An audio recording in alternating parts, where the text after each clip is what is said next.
haziui, ila fimbo zinaonya, na ndio maana tunapigwa wazazi na shuleni. Sisi ni wazazi tunahangaika kule leba peke yetu. Taarifa tulipata tulikuwa ndani tunakula, akaja mjomba wake. Alipokuja mjomba wake akamwambia dada, nanili Samiri kuna mtu kamfanyia nanili kitendo kibaya. Kitendo gani? Ndo akazungumza akasema kuna mkaka alikuja hapa, alikuwa anacheza watoto, kaja akampa hela aenda akamnunulie juisi. Alipompa hela ile aende akamnunulie juisi, akawa anamfuata yule kaka kwa nyuma.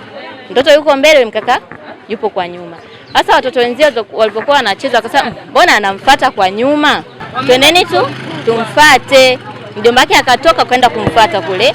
Kufika kule hawakumuona yule mtoto, kumbe yule kaka alikuwa akamfungia ndani. Wenyewe kurudi kidogo ndo anamuona yule mtoto anakuja. Wanamwambia vipi? Akatapika. Ndo akamuuliza mbona unatapika? Ndo akaelezea kile, akasema hivi alinifungia, tumeenda naye paka kule, kaniingiza mule ndani ya studio, kanitolea ule ududu wake, kanilambisha. Kwa yule mtoto akatapika. Hasa yule mtoto akawa anaogopa kuja kusema, akawa amekaa hapa. Wenzao wanamwambia hivi nenda kaseme, hataki. Nenda kaseme, anaogopa labda mama yake atampiga. Kwa ikabidi yule mjomba wake kaja kutuambia, alipotuambia ndo tukamwambia kwamba inabidi twende na nili kwa huyo mhusika mwenyewe atupeleke. Tunatoka tunamkuta mtoto kakaa hapa. Tunamuuliza nini? Wewe usiogope, wewe tuambie, hatukupigi, tuambie. Ndo akatuambia, tukamuuliza hivi huyo kijana unamjua? Ndio. Hiyo sehemu unaijua? Akasema ndio napajua. Tukawauliza hao wenzie waliokuwa wanacheza naye, je, huyo mkaka mnamjua? Wakasema sisi hatumjui, lakini lile shati alilokuwa amevaa tunalijua. Ndio tukawa tumetoka tumeenda. Kufika kule tukamuuliza yule mtoto ndo humu? Akasema ndo humu. Kijana mwenyewe ndo yuko wapi? Huyu hapa. Yule kaka kana nakataa, sio mimi.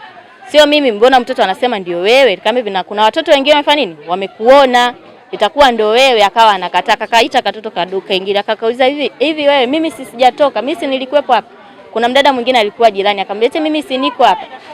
Tukamwambia hamna, huyu mtoto sio mjinga. Mtoto hawezi akadanganya, mtoto hawezi akasema uongo, itakuwa ni wewe. Ndo wakaja wadogo zangu wengine. Walipokuja wadogo zangu wengine ndo wakawa wanamuuliza, akawa anakataa. Wakasema haiwezekani, inabidi tukupeleke kwa mwenyekiti. Haiwezekani ufanye hicho kitendo. Akawa anakataa. So mimi ndo yule mdogo wangu mwenyewe akasema vifunga ofisi twende. Ndo wakamchukua kutoka huko ndo wakamleta huko. Kwa hiyo kwa tukio hilo yani wazazi hatujampiga hata kidogo, hatujaridhika kabisa. Yani tutakuwa tumpige walau kidogo ili turidhike. Mtoto anauma, sisi ni wazazi tunahangaika kule leba peke yetu. Nafsi zimetuuma sana. Watoto wote hapa umtaa wanazagaa mpaka mwisho kule. Hiki kitendo kitaendelea. Wangetuachia kwanza. Wakasema ule mtao wazazi ni wakali. Lakini wamebebelea tuko atatoka, watakuja tena. Sisi tunakuwa ndani tunajua watoto wako nje. Kumbe watoto wamebebwa. Na saa nyingine usimpate tena mtoto kwa sababu mtu ana kisirani tena na mtaa. Wamchukulie tu hatua za kisheria. Pia tunatakiwa tujue usalama wa mtoto wetu juu ya ile dawa aliyoilamba pale kwenye yule mnani wake. Tujue tukio lilivyo. Nilipata simu kwa wananchi wangu kama kuna kijana mmoja amembaka mtoto kupitia mdomo. Yaani amemuingizia uume wake mdomoni. Katika mahojiano yeye alisema ameagizwa kwa njia ya dawa, yani dawa uchawi yani. Sisi serikali hatuamini uchawi, lakini ndivyo alivyosema yeye kwamba aliagizwa na mama mmoja anaitwa Joali. Kwanza alianza kulala naye yeye, baadaye akampaka dawa.